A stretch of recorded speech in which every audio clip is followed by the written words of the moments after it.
Salãmun Alaykum, everyone.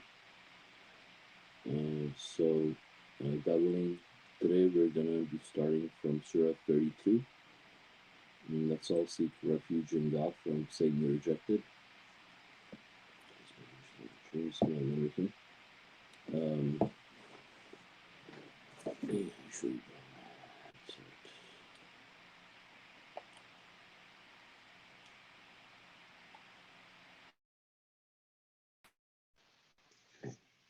in the name of God, most gracious, most merciful. ALM. This book is without a doubt a revelation from the Lord of the universe. They said he fabricated it. Indeed, this is the truth from your Lord to warn people who never received a warner before you, that they may be guided. Excuse me. No mediator between God and you. God is the one who created the heavens and the earth and everything between them in 6 days, then assumed all authority. You have none beside him as Lord, nor do you have an intercessor. Would you not take heed? All matters are controlled by him, from the heaven to the earth. To him the day is equivalent to 1,000 of your years. Nor of all secrets and declarations the Almighty, the most merciful. And the footnote for 32:1 says, the meaning of these letters is given in the next verse. This book is without a doubt a revelation from the Lord of the universe. See Appendix 1 for the details. So we know that this um, surah is prefixed with the initials ALM, and ALM, basically it says that the meaning of ALM is given in the next verse, that this book is without a doubt a revelation from the Lord of the universe. And we know it to be true because these are the initials that actually help us realize how intricate the mathematical system in the Quran is, that it is without a doubt, not a human composition, and it is divine revelation from God, because the mathematical composition of the Quran is impossible to imitate. Even with all the scientists and all the computers of today's age, we will not be able to conform a piece of literature that is a multiple of 19 from so many different angles. And you can read more about that in Appendix 1, that's the mathematical miracle of the Quran. Um, so, and I mean, the verse 3 thing is related to it because, because they don't know about the Quran's mathematical code, or they don't understand it, or they're blinded, blinded by their disbelief to see the truth. They say that, this book is fabricated, but we know, based on the mathematical composition of the Quran, that nobody could fabricate it. Only being that could author it, such a superhuman mathematical composition, is the Quran, is which is in the Quran, is actually God. Um, and the other thing that we see in verse 4 is that we understand that there's no mediator between us and God. If you need something, all matters are controlled by God. There's no mediatories that are present in between us and God. So, if we ever need anything, we have to turn directly to God. Um, and he's the knower of all secrets and declaration. I mean, God is the knower of everything.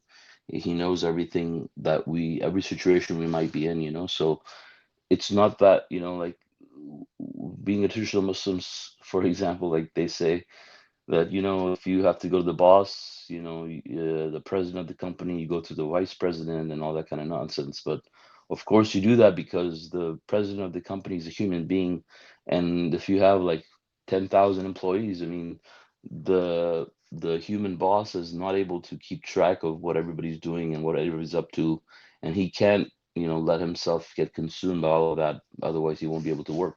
But obviously, God is, I mean, God is God. So he's the knower of everything, and he knows, even what a tiny ant has in her heart, what she's up to, and she doesn't need to say anything. So God knows everything that we're all up to, So all we have to do is turn to God, and He can listen to each and every one of us. He doesn't need any mediatories to help him do that, for him. So having a mediator between you and God is really committing idol worship, because that power, belongs to God, because He controls all decisions, So if it's not God's will, nothing that you need is going to happen. So, you can't say, for example, that, God, please give me this for the sake of Muhammad, or for the sake of this saint or that saint, something which we see is very common in the, unfortunately, in today's society. Um, and I mean, it's pure idol worship, and we know it's an unforgivable offense till, if maintained until death. I'm going to continue reading, God willing. Verse 7, the origin of man. He's the one who perfected everything he created and started the creation of the human from clay. Then he continued his reproduction through a certain lowly liquid. He shaped him and blew into him from his spirit, and he gave you the hearing, the eyesight, and the brains. Rarely are you thankful. Okay, so, these verses are packed, I think, because um, we're being told here that God is the one who perfected everything he created and started the creation of human from clay. So this verse where God is talking about how he perfected everything he created, he mentions the human being. So God perfected everything, including the human being, you know, uh, and he started the creation of human from clay. So God shaped exactly how he wanted us to look like, including every part of our body, right? Uh, so God shaped us in a certain way, and then he brought us to life. And it says he perfected everything he created. So when I look at this verse, I mean, I can't help but think about people who believe that you have to get circumcised when you're born because it's better for you. I mean, if it was better for me, and if this thing is harmful, I mean, why does it say that God perfected the design? Because then there was a part left that, was not, God didn't know probably that this was the best design, because then this wasn't the best design, because the best design would be what people make it out to be when the person's born, because they cut it out in a certain design, right? They change its appearance completely. Um, and so that contradicts the Quran, And the only sane explanation of this is that God created us in the perfect design, and the body parts, the way we are born with, we don't need to alter them to make them work better. I mean, I'm not talking about someone born with a deformity or something, but I'm talking about the normal human creation, which is in our DNA, the way we're supposed to be born. I mean, it's not a mistake, If somebody tells me that, every nose has to be crooked because the way God designed it, it's not optimal, and there's a better science says that if the nose is like pointing sideways, it will work more efficiently, or it will be cleaner for you, and then everybody starts to do that. I mean, that wouldn't be a perfect design, then why didn't God design the noses to be crooked that way? And it's the same ideology. uh, I can't think of a better example. I wish I could, but um, when it says that he perfected everything he created, that means everything that includes your body parts, includes the human reproductive organ. And then it says, and he continued his reproduction through a certain lowly liquid. So certainly, when God has designed this whole process, God knows what's the best way for you, right? I mean, people are saying that it's cleaner for you, Okay, and then people are also saying that it's better for you in terms of, the reproductive cycle. So, I mean, when he designed the human being, he continued his reproduction to a certain lowly liquid. He knew obviously that's a process that's gonna be in place. So God designed us specifically, keeping all of those things in mind. And so, God is the most wise, but human beings, think that they're smarter than God, and think that this is better, that if you cut it out, the whole process is going to be some, even better. And so they're trying to improve upon what God has created. I think we all get the picture. So that's sheer nonsense and innovation, and lie fabricated to God, to say that, God, uh, you know, uh, it's actually a blasphemy, because we're also saying that God did not create the human beings perfectly. I mean, there's many aspects of blasphemy here, but I mean, one of them being that, and the other being Quran obviously not being complete, perfect, and fully detailed. And then, so after that, God says he shaped him and blew into him from his spirit. So this verse tells us that, he blew into us from his spirit, so our souls are actually a part of God. We all have a part of God within us, and this explains why people are miserable, and some people might be happier than others in life, because the souls that are far away from God, are not nourished. When you worship God, when you commemorate God's name, your soul actually grows. It actually feeds your soul. So the more you remember Him, the more your soul, which is a part of God, becomes more of a part of God and becomes stronger, because it's getting the food that it needs to nourish itself. And, you can grow in leaps and bounds when you uh, commemorate God, when you remember Him, uh, because you're a part of, your soul is, a part of God. And so it needs that nourishment.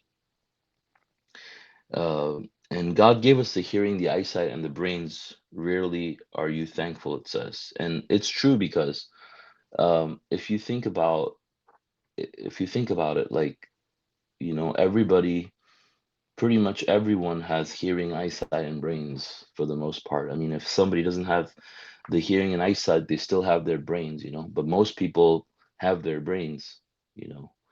And these are I mean, it's obviously critical to every human survival in this world. I mean, the brain itself is of course, such an advanced machinery that, I mean, even if a tiny part of it goes wrong, I mean, you start to see all sorts of problems in your body, and in your thinking, in your daily life. I mean, you could have so many different complications. But God has given us this brain, and given us the eyes, and given us the ears, and but we are not thankful. One, just by the fact that being thankful doesn't mean that, people say thank you God every day. I mean, of course they should, but being thankful to God, is not just by words. We have to show our thankfulness by our actions. And what that means is, following and practicing the duties of our religion that God has given us.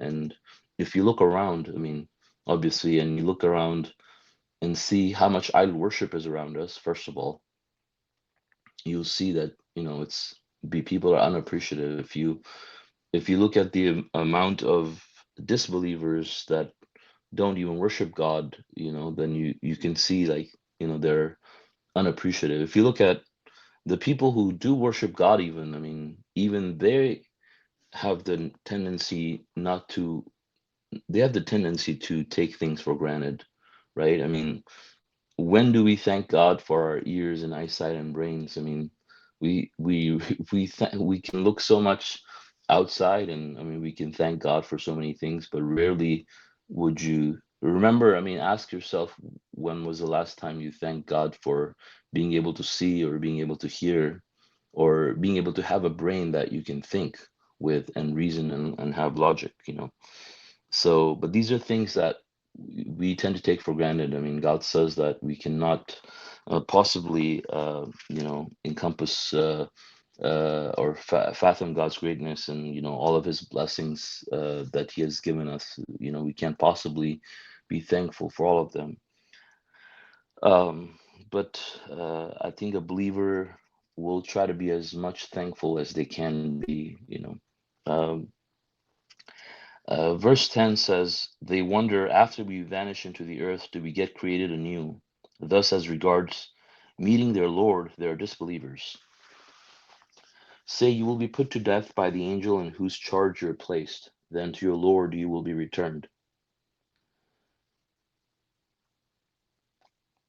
So, I mean, this is a big question, why people cannot fathom, I mean, this idea that, we will be resurrected back to life, because God is the one who does resurrect us every day. We go to sleep, we wake up, and we're pretty much in a dead state. Our soul is in another dimension, and we're dreaming, and unaware of what's in our surroundings while we're asleep, and we're another life, and then we come back. And the fact that we weren't um, here before, and how God created us, and we go through the whole process. I mean, it's not difficult for God, for sure, to recreate us. But this is what this is what differentiates a believer from a disbeliever or a hypocrite, is the belief in the hereafter. I mean, we see the all the idol worshippers, for example, who believe in God. Many of them believe in the hereafter. They say they believe in the hereafter, but they actually don't. They just say it with their lips, but their hearts are actually denying it. They're doubtful, and hence they're not guided. But if people are certain, that they will be resurrected, I mean, God will guide them to the truth, and they will be guided by God. And it says in verse 11 that you will be put to death by the angel in whose charge you are placed, then to your Lord you will be returned. So there's an angel that is in charge of your soul, uh, uh, and when the time comes, obviously, the angel will, um, you know, mm, take away the soul, and we'll be returned back to God. Too late. If only you could see the guilty when they bow down their heads before their Lord. Our Lord, now we have seen and we have heard. Send us back and we will be righteous. Now we have attained certainty. And the footnote says, if sent back, they would commit the same transgressions. See footnote 628. So if you see footnote 628, it's actually quite interesting. It says, this is because as soon as we enter our worldly dimension, we become totally unaware of the events in the dimension of souls,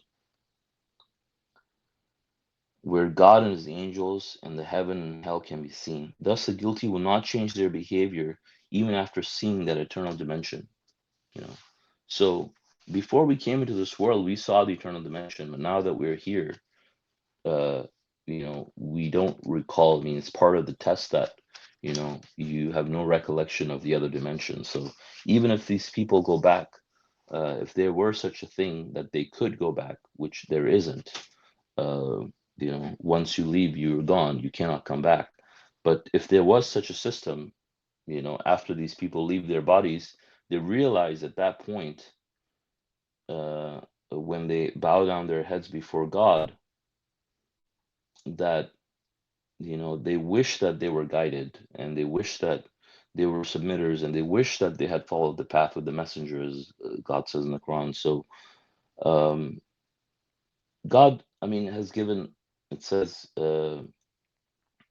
It says in verse 13, had we willed, he could have given every soul its guidance, but it is always it is already predetermined that I will fill hell with jinns and humans altogether.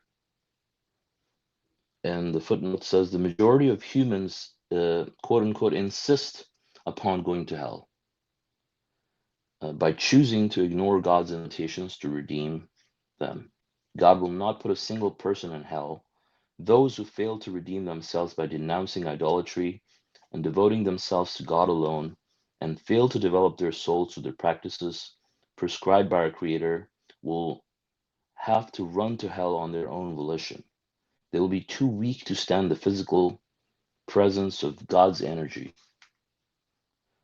Okay, so these verses are pretty clear in terms of um, God's guidance. Had God willed, He could have given every soul its guidance, but it's predetermined that God will fill hell with jinns and humans based on their convictions on what they did. Because they didn't develop their souls, they will run to hell on their own volition. So it's already, God doesn't want to put anybody to hell. I mean, God is so merciful and so kind. He wants us to be guided. But the test, dictates that, if you don't grow your soul, I mean, you're not going to make it. You're not going to withstand God's physical energy. You're going to run to hell thinking that you're saving yourself. And that's only because of the consequences of what the people have done. If the people wanted to save themselves, I mean, they received enough messages from God, enough reminders that the pathway would be created for them to be able to come to the truth, and they would be saved. But they just didn't want that for themselves. They had other priorities in their lives, and they had issues with their beliefs and doubts about the hereafter. So they chose the path. As we know, people choose the path that they believe in. Everybody works according to what they believe. And that's what decides where they will end up. And so people who you know choose this worldly life as their priority, who choose worldly friendships and fall under peer pressure and commit idol worship, these people will end up in hell for a fact if they maintain that till death. And these people end up nullifying all their works, and obviously when you nullify all your works, your soul growth is also nullified at that point. I mean, you could end up in the negative, and even, which is uh, scary. But the scariest of it all is that this is going to be permanent. So the rank that you have attained by commemorating God, you know let's say 100 times more than your brother or your sister, you get a higher rank than this person, and that is permanent. you know so we have to utilize every opportunity we have to grow our souls as much as possible, so we can withstand God's physical energy, and we get a rank with God that we're happy with, God willing, in the hereafter. Verse 14, taste the consequences of your forgetting this day. Now we forget you. You have incurred an eternal retribution in return for your own works. So, this is pretty scary, obviously, because people forget the day of retribution. On the day of retribution, God forgets them, which is incurred by, as a consequence of what these people did. So, you cannot blame God for any of this. Nothing bad comes from God. I mean, God has shown us the path. He has given us the guidance. He has given us our religious duties to grow our soul in leaps and bounds, all right? So I mean, we have all the practices. We have the Night of Destiny. We have so many things. So if you end up in that state, it's not God's fault. It's your fault. So we have to remember that we have to we will be resurrected. So if you don't believe there's going to be a test, you're not going to prepare for it. You're only going to prepare for it if you're certain there's going to be a test, and you remember that there's going to be a test. Um, and that's kind of like, I think, how it goes. So, verse 15 says, "The only people who truly believe in our revelations are those who fall prostrate upon hearing them. They glorify and praise their Lord without any arrogance. Their sides readily forsake their beds in order to worship their Lord out of reverence and hope, and from our provisions to them they give." So basically, the people who truly believe in God, I mean, this is what they do. If you want to find out if you truly believe in God or not, then you should see if you fall in this category, and you'll have your answer. I mean, you have to glorify and praise your Lord without arrogance. Their sides readily forsake their beds in order to worship God out of hope and out of reverence, and they give to charity. And so basically, these are people who have God constantly on their minds. If God is not your God, like at least 51% of the day, you have another God beside God, and you're most likely, unhappy because of it, and you have lots of problems in your life. But if you make God your God, and at least 51% of the day or more, you worship God, and you commemorate Him, you remember Him, your life will continue to get better and better, and eventually, you will be admitted into God's kingdom, where you will not have any miseries and any problems, and perfect health, perfect wealth, and perfect happiness, God willing. Your heaven actually starts here. Verse 17 says, "Heaven indescribably beautiful. You have no idea how much joy and happiness are waiting for you as a reward for your righteous works. Is one who is a believer the same as one who is wicked? They are not equal. As for those who believe and lead a righteous life, they have deserved the eternal paradise, such as their abode, in return for their works. As for the wicked, their destiny is hell. Every time they try to leave it, they will be forced back. They will be told, 'Taste the agony of hell which you used to disbelieve in.'" Masha Allah. So these verses are really beautiful. I mean, God is reminding us that the heaven is indescribably beautiful. I mean, even after reading all the descriptions and all the allegories about the hereafter, and you can have the best imagination based on your best, highest, most immaculate standards of luxury and beauty and bliss. But God says you still have no idea how much joy and happiness are waiting for you as a reward for your righteous works. So it is beyond our comprehension how beautiful the hereafter is. At the same time, it is pretty much beyond our comprehension how terrible hell is. But we pretty much know, based on the allegories that God has described, that it's not a place that any person, sane person, would ever want to be in for even a second.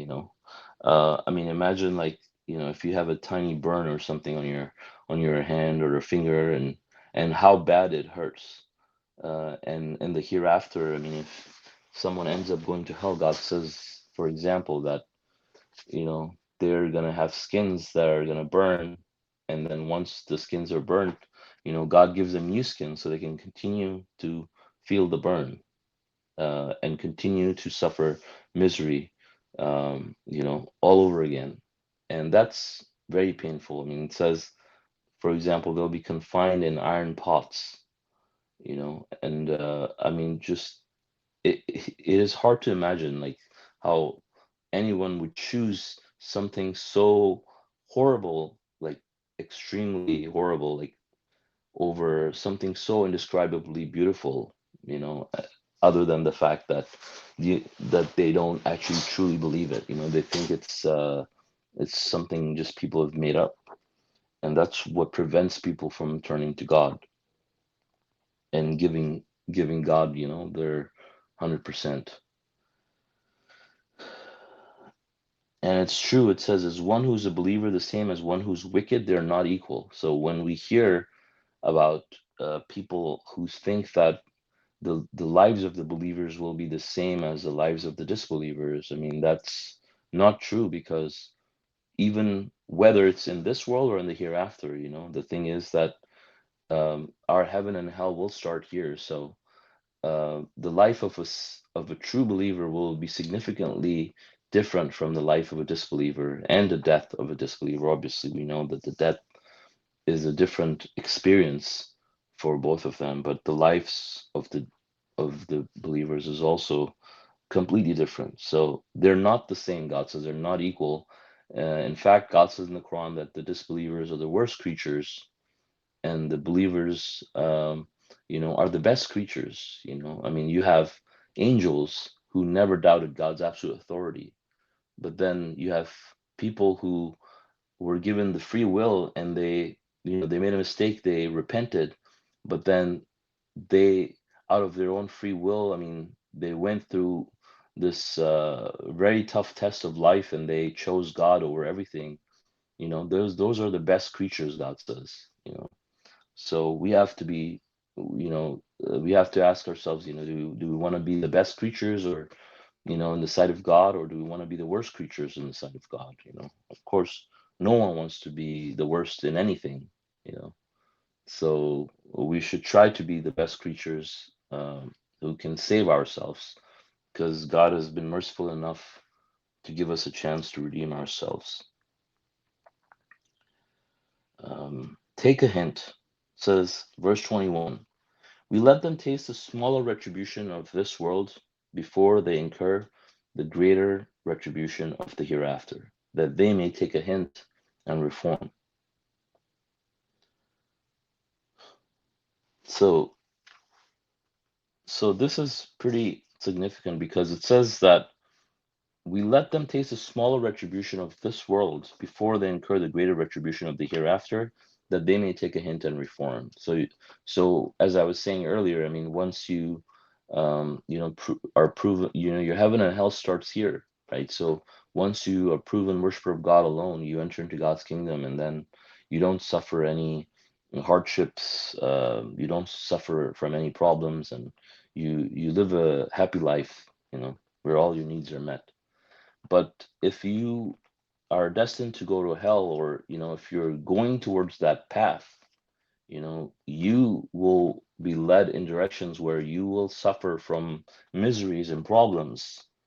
uh you know not as part of your admission test. Obviously, as part of your admission test, you will be tested by both ends of the spectrum, lack of health, lack of money, lack of wealth, or abundance of it, right?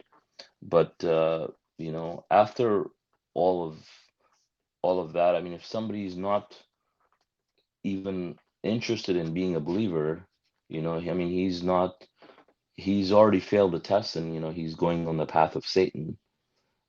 So he or she will see that, smaller retribution in this life, their life tends to get more and more miserable as their end comes, and God is giving them a hint, that they must ponder and reflect upon their life, and think about their ways and what they're doing. Perhaps they may be able to reform, and that's why it says take a hint. But most people will not reform. I mean, most people will put it down to the worldly causes, and because they don't believe, they will just continue on with their blundering, because they're not guided by God, and they're not believing in the hereafter, or believing in God's system, for that matter. I mean, as we know, people have different explanations when it comes to retribution, and they justify by saying, no, it's a blessing. Being miserable is a blessing. I mean, in fact, this is nothing new. Like we see in the traditional Islam, for example. There is hadith, for example, which are all lies by Satan, anyways. But hadith that says the most righteous among you is the one who's the most miserable, for example. And so these are ways that they justify, all of these troubles that they go through. I mean, they live hell on earth. experience hell on earth by these kinds of problems in their life, but the problems get bigger and bigger as the time goes by, but obviously it's smaller in the beginning, but people tend to ignore these things, ignore these hints until they meet God, but God is giving them a hint. He's so merciful, he's giving them a hint, even for believers who are admitted into God's kingdom. They may suffer from little pinches here and there if they tend to forget something, or make mistakes here and there. I mean, God wants to purify them too, and wants to let them know that they're just going off track a little bit, and so they can think about it and find out what they did wrong, and come back and fix it. So this is God's system, but most people will ignore, God's warnings and God's signs. And I mean, we have this, pandemic going on around the world right now, where um, thousands of people are dead around the world, and we have like the mathematical code of 19 all over it. But how many people will actually turn to God as a result of this? I mean, you can see not a lot of people, believe in God, and so. But this is God's system, that He sends out these warnings for people, to come to God's path. God says in another verse, the disasters have spread to the land and the sea because what the people have committed. So, as a consequence of their actions, we see all these disasters, and a lot of people are annihilated as a result of these, because they decided to choose Satan. Verse 22: Who's more evil than one who is reminded of these revelations of his Lord, then insists upon disregarding them? We will certainly punish the guilty. So it's interesting, when we read about the footnote in verse 13, it says the majority of humans insist upon going to hell. And then in verse 22, it says, who's more evil than one who's reminded of these revelations of his Lord, then insists upon disregarding them? We will certainly punish the guilty. So a lot of people will actually insist on going to hell. I mean, they will actually work hard, very hard, very hard. I mean, they work very, very hard to go to hell. They strive with their money and their lives just to go to hell, and they get there eventually. Um, so, so God says they're the most evil people on earth. Who's more evil than someone who is reminded of God's revelations and they continue to disregard it, continue to fight it, and continue to defy, God's commandments and God's system and God's guidance. Verse 23, we have given Moses the scripture. Do not harbor any doubt about meeting him, and we made it a guide for the children of Israel. We appointed from among them imams who guided in accordance with our commandments, because they steadfastly persevered and attained certainty about our revelations. Your Lord is the one who will judge them on the day of resurrection regarding everything they disputed.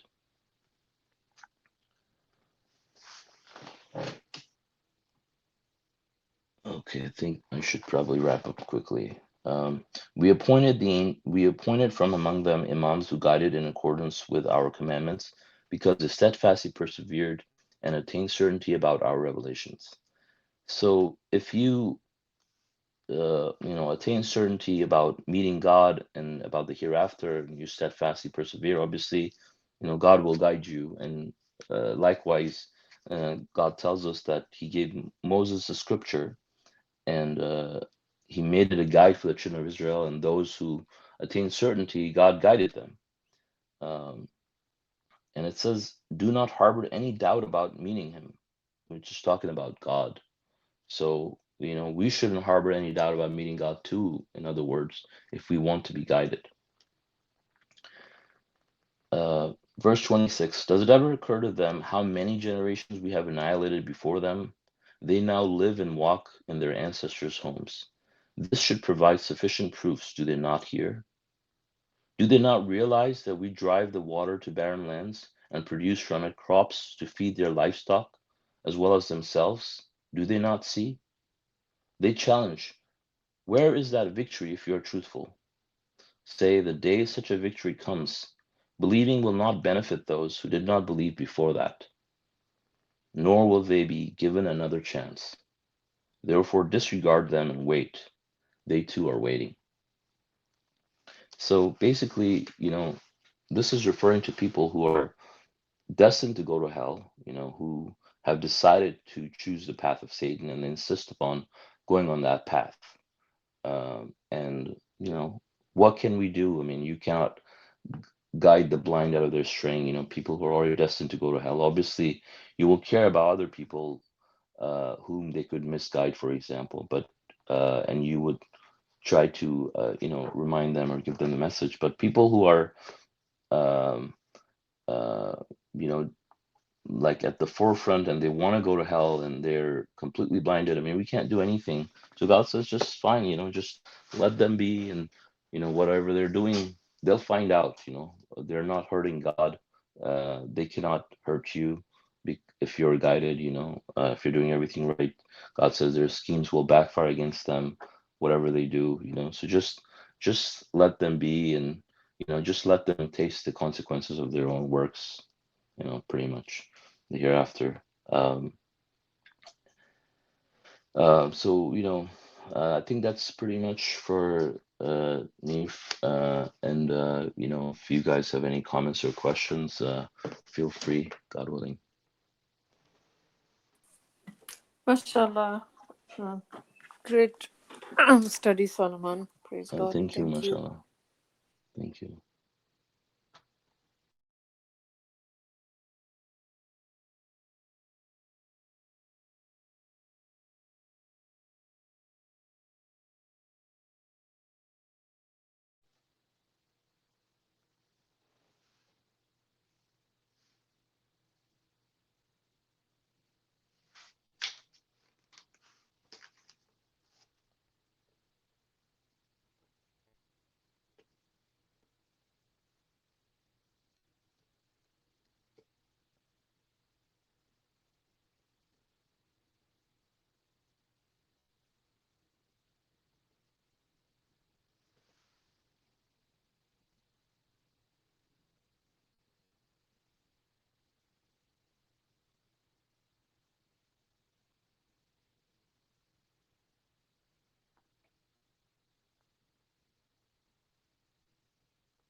Yeah, this I have a comment that about too late, verse number 12. Mm-hmm. That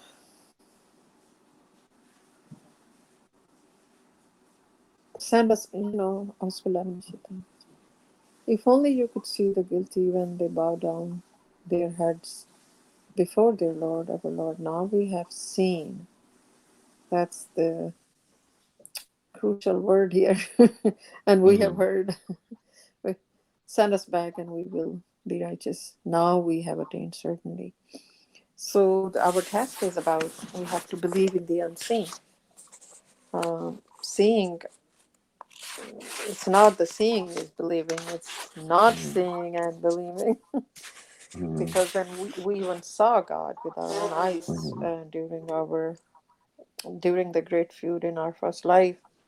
We still didn't Mm-hmm. believe that God is omnipotent and there can be no other God beside God. Um, so now, because that's not the even point for this test, and God has put a chip in us to that awareness of God, and then God's signs are everywhere. We have to believe with the scriptures and the signs, and it's still His mercy that He sent messengers and scriptures. And now we have the proven scripture by God's grace. We don't even need any, I know, usual problems here. Go outside, Bella. Uh, yeah. So the test, we are here for a test, right? We're not here to just, oh, you know, whatever. That we are here to do good works, and if you ask people what is the purpose of life, we are here to love, care about each other, love the humanity. Mhm. Yeah, yeah, for sure. Wow. That's, Mhm. you can choose to do that for sure. But yeah, we're so far away from God, and so far they haven't found any life on any other planet. So is it a random, thing that we are here? We are here for a purpose. And of course, when they will be sent back, there will be a barrier again.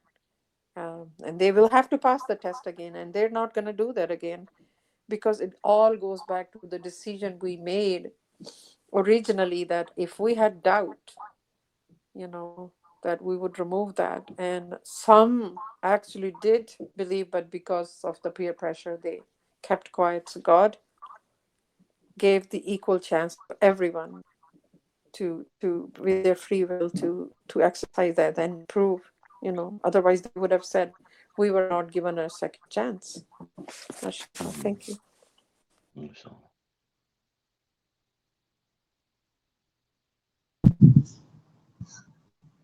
Yeah, mashallah, very nice explanation. And sorry I was on the YouTube, and by the time I switch, you guys already were in the comment section. Allah. Thank you. Yeah, I just want to mention on the another what you said, that people are saying to be friendly and nice. I mean, and caring about this worldly matters. And you put in a right perspective, it would be something like somebody has a cut on their finger, and then you put a bandage, comparing to somebody who's severely bleeding, and you say that putting a band-aid is more important when this person is severely bleeding, which can literally kill this person, and you ignore that fact and you focus on that band-aid. So this worldly life is not even comparison to a band-aid. It's even smaller than that. What I mean, right now, what's going on in the world, and even whatever else happens anytime, it's nowhere compared to what each soul is losing, the eternal life and the hereafter. I mean, even one soul is not even comparison to everything what's negative going on in the world. It's not even a comparison. And we're talking about all the humanity in this world, and what are their souls are suffering beyond imagination, and people are just heedless about it and pay attention to something else. Thank you.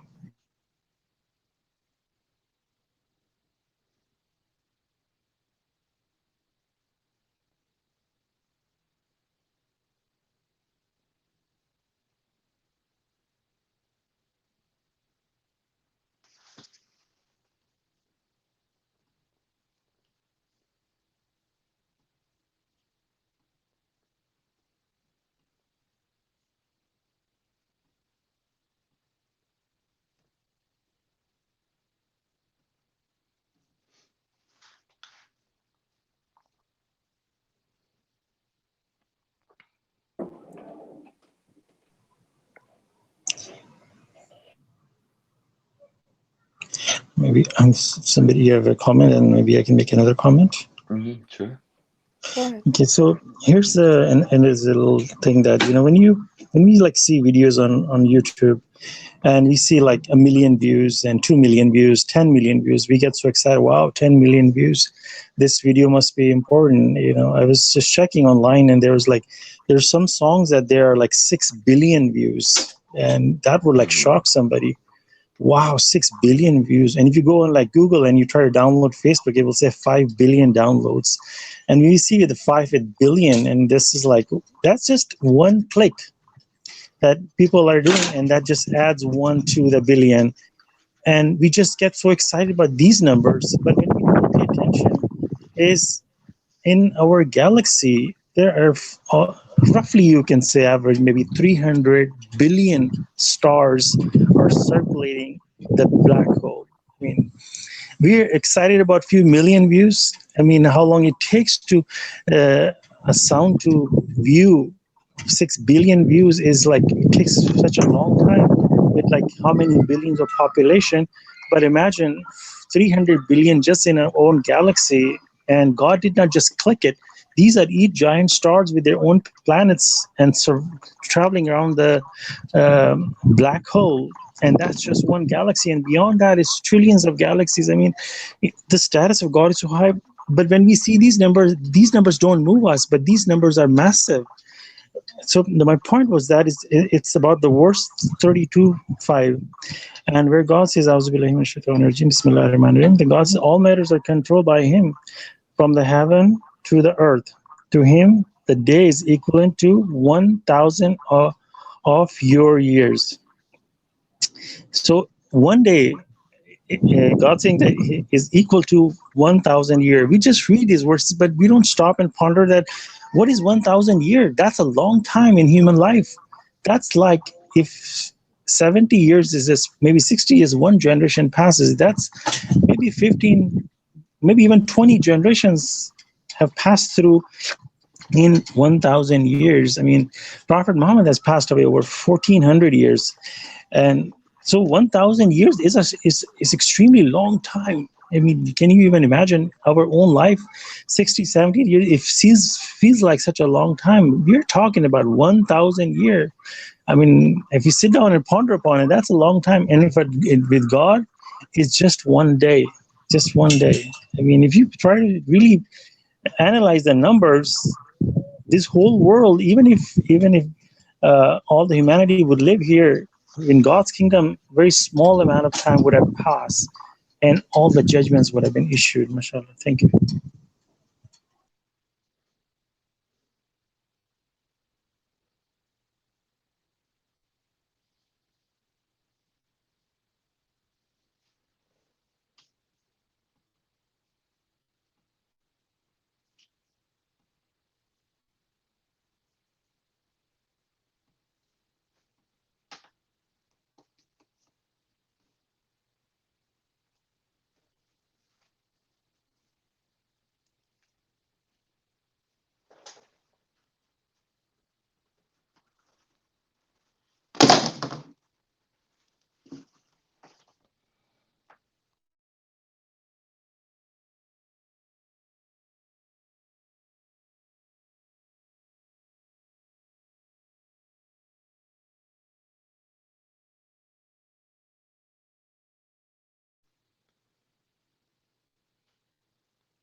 Yeah, and I wanted to say, compare that to the amount of YouTube views you get on the videos by the Messenger of the Covenant.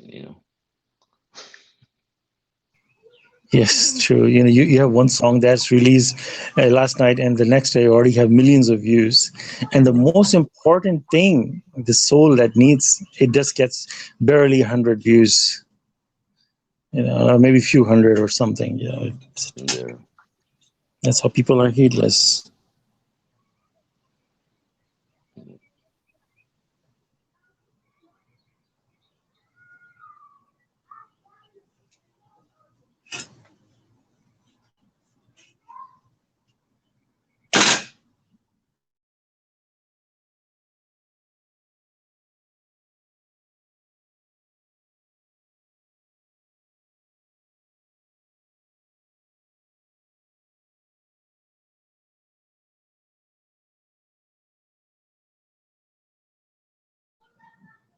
So another comment I would like to try to make is on the verse 13. It says, had we willed, we could have given every soul its guidance, but it's already predetermined that I will fill hell with jinns and humans altogether. So one may argue about that God already have decided that He's going to fill jinns and humans altogether. So what am I doing here? And the free will is becomes in a question mark. But it's, if you Google the word predetermined, and when you remove pre and you just put determine, that's mean analyzing or running something through tests to get the results. So you determine something, you run a test and something. And when you put predetermined, that's mean you already know the result. Like, for example, you're going to do some lab test, what the result, but you still have to do it. And so you run the test through his course, but you already know that what the result is, and you already have made the decided in the future that this is going to be the result of this test. And so you already have a decision made that I'm going to do this with this result and this one with this result, and that's going to be my endpoint. You already have decided. So this is God's wisdom, that even though this is run by free will, God predetermined, God already knows what each soul is going to make a decision. It's just one of the God's quality, and God let it run through. God could have given, says, everybody their guidance, but God wants us to, this is actually a blessing, that we have free will, that we use it and to make our own decision. God does not want us to make decision for ourselves, so we can make our own decision to choose God or not.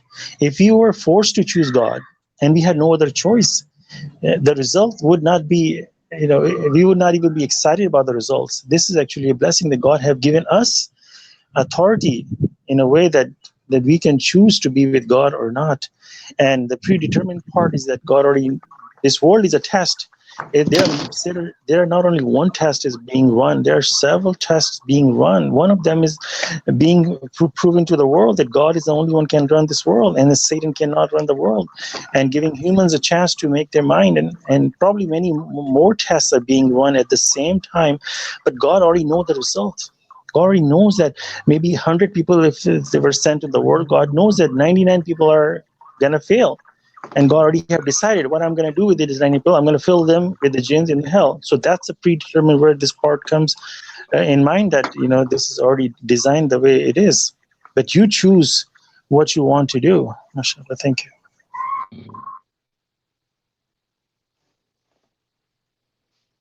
So I think there's a very good appendix about that too. Predestination. Oh, which one is that? It's let's see.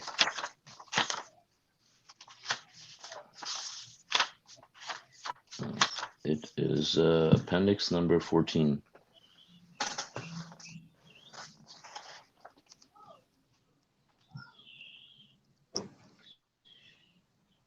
Oh, okay, thank you.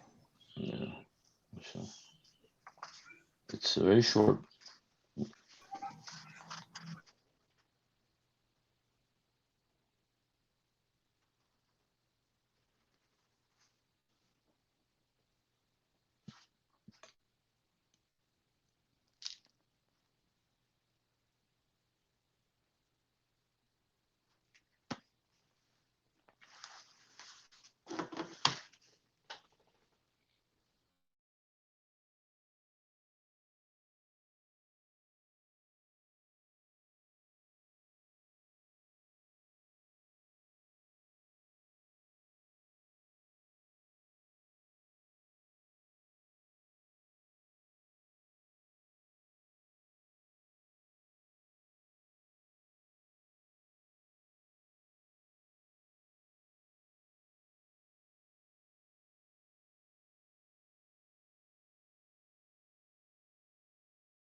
Do you guys have any other comments or questions at this point?